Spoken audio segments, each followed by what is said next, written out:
हाय। सबसे पहले तो बकरीद मुबारक। And I am here to tell you a story. ये जो कहानी है ना, ये मेरे लाइफ में बहुत इंपॉर्टेंट रोल प्ले करती है।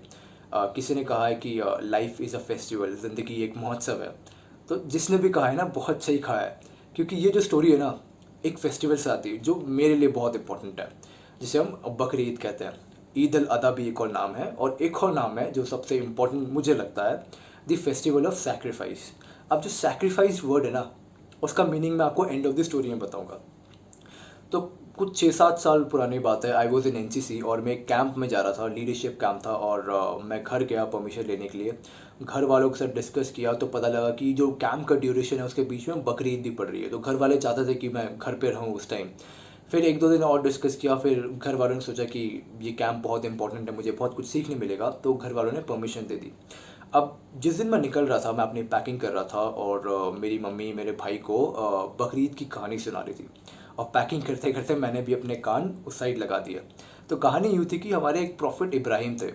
वो एक दिन उन सपना देखते हैं, उनके सपने में जो हमारे सुप्रीम गॉड है अल्लाह ताला, वो उनके सपने में जाते हैं और कहते हैं कि मैं चाहता हूँ कि तुम मेरे लिए अपनी सबसे कीमती और इम्पोर्टेंट चीज़ सेक्रीफाइस कर दो, कुर्बान कर दो। अब वो ड्रीम से उठते हैं शौक में और कहते हैं कि ये कैसा टेस्ट है, सबसे इम्पोर्टेंट चीज़ और सबसे कीमती चीज़ ऐसी क्या है जो मैं कुर्बान कर सकता हूँ। फिर उनको रियलाइज़ होता है सोच सोच के कि सबसे इम्पोर्टेंट और कीमती चीज़ तो उनका बेटा है, और जो कि उन्होंने बहुत मिन्नतों से मांगा था अल्लाह ताला से, और वही चाह रहे हैं कि उसे कुर्बान कर दो। फिर वो अपने आप को तैयार करते हैं और अपने बेटे के पास जाते हैं और बताते हैं उनको, और शॉकिंगली उनका बेटा कहता है कि मैं इस कुर्बानी के लिए तैयार हूँ। फिर कुर्बानी का दिन आता है। वो अपनी आंखों में पट्टी बांध कर पूरे दुख के साथ आंसू टपकाते हुए जैसे ही कुर्बानी करने जाते हैं और तलवार या चाकू जो भी चलाते हैं, फिर जब अपनी पट्टी खोलते हैं तो देखते हैं कि जो उनका बेटा है वो ज़िंदा खड़ा है, हंस रहा है, और उसकी जगह पे एक जानवर जो है वो कुर्बान हो चुका है, शीप या फिर बकरा। और जो कि बाद में वो जानवर ज़िंदा हो जाता है। तो अल्लाह ताला बीच में आते हैं, उन्हें कहते हैं कि मैं तुम्हारा टेस्ट ले रहा था। तो ये एक छोटी सी कहानी है। मैं स्टेशन के लिए निकल रहा था तो मम्मी ने बोला कि every day is a test for you, God can take your test any time, just have faith in God. ये सुन के मैं निकल रहा था क्योंकि मैं बहुत खुश था, क्योंकि पहली बार किसी कैंप के लिए हमें एसी की टिकट मिल रही थी, जो कि बैड न्यूज़ हो गई थी। जैसे हम स्टेशन पहुंचते हैं हमें इन्फॉर्मेशन मिलती है कि एसी की टिकट नहीं है, इवन टिकट ही नहीं है, आपको बस चढ़ना है और कोयम्बटूर उतरना है। एक और बैड न्यूज़ आती है। बैड न्यूज़ ये थी कि ट्रेन 4 घंटे लेट है। 12 बजे ट्रेन आने वाली थी, अब जो आने वाली है 4 बजे। ट्रेन आती है 4 बजे, और 3 मिनट का कुछ हॉल्ट था उसका। हम फिर एक और हमें शॉकिंग न्यूज़ मिलती है कि सारे दरवाजे बंद है, रात का समय था, कोई दरवाज़ा नहीं खुल रहा है। फिर एंड ऑफ द मोमेंट में हम एक केटरिंग वाला जो डब्बा होता है वहाँ से हम घुसते हैं, और एक और शॉक मिलता है कि पैर रखने की जगह नहीं है। पता करते हुए हमें पता लगता है कि चेन्नई में फ्लड आया हुआ है, तो उस वजह से बहुत सारे लोग जो है चेन्नई जा रहे हैं जॉब के लिए। हमने सोचा 3-4 घंटे की बातें निकल जाएगा। 3-4 घंटे बीत चुके हैं, 6 घंटे हो चुके हैं, हमें बहुत प्यास लग रही है, हमारी बॉडी थक चुकी है, और हम सोच रहे हैं कि कहीं से पानी मिल जाए इवन, और हम सोचे कोई स्टेशन आ जाए, उतर जाए। इवन ऐसा बन गया था, उस माहौल की हिलने तक की जगह नहीं थी, और अगर हम उतरते स्टेशन पे तो there is no time we can get back in. और पूरी रात बीत चुकी थी खड़े खड़े। एक मोमेंट ऐसा आ गया था कि अपने आप को कोसने लगा था कि क्यों आ गया मैं, अच्छा खासा घर पे होता, घर वालों के साथ फेस्टिवल सेलिब्रेट करता। फिर हमने सुबह होने के वक्त हमने डिसाइड किया कि यार ऐसे सीट तो मिलेगी नहीं, एक काम कर, तू दूसरे डब्बे में जा, मैं दूसरे डब्बे में जाता हूँ। मैं फिर दूसरे डब्बे में सीट ढूंढने के लिए गया। लकीली एक एक अंकल मिल गए, उन्होंने मेरी आंखों में देखा, मैंने उनकी आंखों में देखा, और हमने बात कर ली कि जैसे मैं उठूँगा तुम बैठ जाना। उनका स्टेशन आया, वो उठ गए, और उस छोटी सी सीट पर मैंने अपनी दुकान टिका ली। 1 मिनट हो ही गया था बैठे बैठे, मैंने सोचा अब मैं सो जाता हूँ, कोयम्बटूर आने में बहुत टाइम है, तो मैं अपनी नींद निकाल लेता हूँ। जैसे ही मैं सोने जाता हूँ, सामने से एक बूढ़ी सी लेडी आती है, वो सामने खड़ी हो जाती है और वो देख रही होती है हाफते हुए कि कोई उसे सीट दे दे।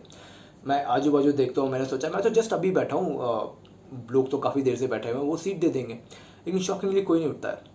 मुझे उस टाइम मतलब गुस्सा आता है ना, अपने आप पे भी और लोगों पे भी। मतलब कि these days people are really obsessed with 2 words, that is nationalism and patriotism. Ladies and gentlemen, if your nationalism and patriotism is not reaching out to your own countrymen, then you are just showing it off on social media. गुस्से में ना मैं उठता हूँ और aunty को बोलता हूँ, आंटी आप बैठ जाइए, मैं काफ़ी देर से बैठा हुआ हूँ, मैंने रेस्ट कर लिया है, आप बैठिए। आंटी हाफते हुए बैठती है, और फिर आंटी ने मुझे इशारा किया कि बेटा इधर आओ। मैं आंटी के पास जाता हूँ। आंटी ने अपनी पर्स में हाथ डालती है और उसमें से एक बिस्लरी बॉटल निकालती है 500 ml की, उसमें कुछ 100 ml पानी होता है। वो मुझे देती है और कहती है कि बेटा मेरे पास अभी तुम्हें देने के लिए कुछ नहीं है, ये है जो मैं तुम्हें दे सकती हूँ। और मेरे सर पे हाथ रखती है और बोलती है कि गॉड ब्लेस यू। और उस टाइम ना मुझे एक डिफरेंट फीलिंग आ रही होती है अंदर। मैं काफ़ी घंटों से प्यासा था, मुझे पानी नहीं मिल रहा था और ये 100 ml ना बहुत इंपॉर्टेंट लग रहा था। और जैसे ही मैंने वो पानी का गुट अपने अंदर लिया, एक आपने अगर कुरान पढ़ी होगी ना, हर चैप्टर में आपको एक ये लाइन ज़रूर मिलेगी, if you do good to others I will offer you garden where river flows. And exactly I was feeling like that. I am a kind of person who go to mountains to find peace and to heal myself from all the bad times. And I thought कि ये piece है जहाँ आवाज़ नहीं है, जहाँ पक्षियों की आवाज़ है, जहाँ कोई ह्यूमन नहीं है, this is piece. But I am always wrong. I have found the peace in the middle of chaos, in that train, in that train in the middle of people.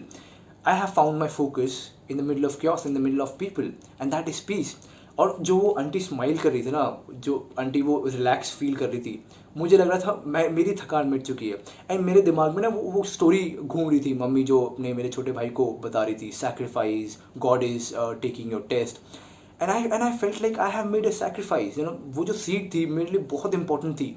काफ़ी टाइम बाद मुझे वो seat मिली थी और मैं अपने आप को रिलैक्स करने वाला था कि I have sacrifice that seat for someone else happiness. And that is Bakrid, that is the festival of sacrifice. I know, मतलब जो सैक्रिफाइस का मीनिंग है मॉडर्न वर्ल्ड में वो चेंज हो चुका है। That is slaughtering mass number of animals. And हम जब छोटे थे ना, जॉइंट फैमिली में जब हम रहते थे, तो हमारे घर पे बकरे आते थे, लाइक 2-2 लाख के, 1-1 लाख के, 50-50 हज़ार के। तो बकरीद के कुछ 20-10 दिन पहले आते थे। हम उनके साथ ना खेलते थे, उनको घुमाने लेके जाते थे, उनको टहलाते थे, उनको खाना रखते थे और इवन उनके हम नाम रखते थे, शेरू, सुल्तान, अकबर। और खिलाते खिलाते ना एक दिन ऐसा आता था कि वो गायब हो जाते थे, वो मिलते नहीं थे। हम नमाज़ पढ़ के आते थे बकरीद की और हम ढूंढते थे कि अकबर कहाँ है, सुल्तान कहाँ है। हमें कोई जवाब नहीं देता था। और कोई जवाब भी देता था और ये बोलता था कि दे हैव रीच्ड हेवन। तो बचपन इतना अच्छा होता है ना कि इतनी सारी चीज़ें होती है, आप भूल जाते हो, आप उस दुख को भूल जाते हो। But that feeling is really different. I don't know I can give you correct example for that, but I have something to tell you. Like I am an army kid, most of the army kids will relate to it. हमारे father की ना posting आती 3-3 साल की, and as a human being we fell in love. And if you are an introvert like me, like 2 साल लगते हैं पटाने में, तीसरे साल वो पटती है और 1 हफ्ते बाद उसके फादर की पोस्टिंग आती है और वो गायब, मिलती नहीं है। एंड इसीलिए ना I tell you, we army kids ना, हम जो आर्मी किड्स होते हैं ना, जो हम रिज्यूमे प्रिपेयर करते हैं ना, उसमें कॉलम होता है स्ट्रेंथ। उसमें ऐसे नहीं लिखते कि adaptive to environment, mental endurance, we mean it.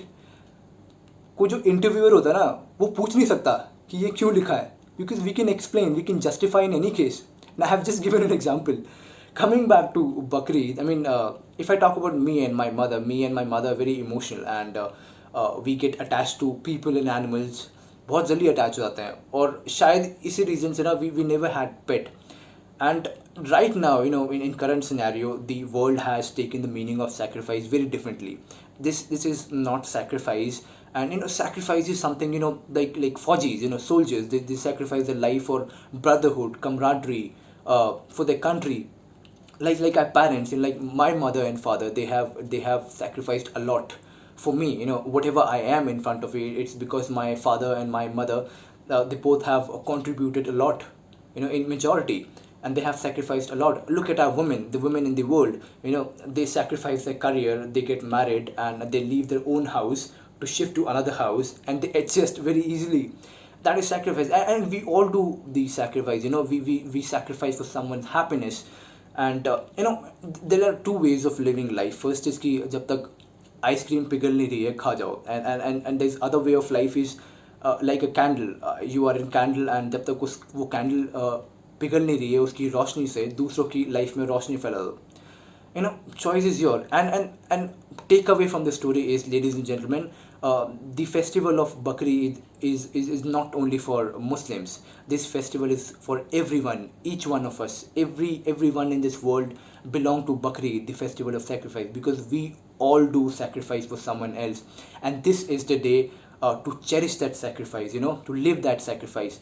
And what can I say else? I mean, just celebrate this day as not as Muslims festival. Celebrate this day like this is your festival. So I mean, Bakri Eid Mubarak. I mean, live it. Sweet. अरे mummy, अरे बहुत मीठा है यार.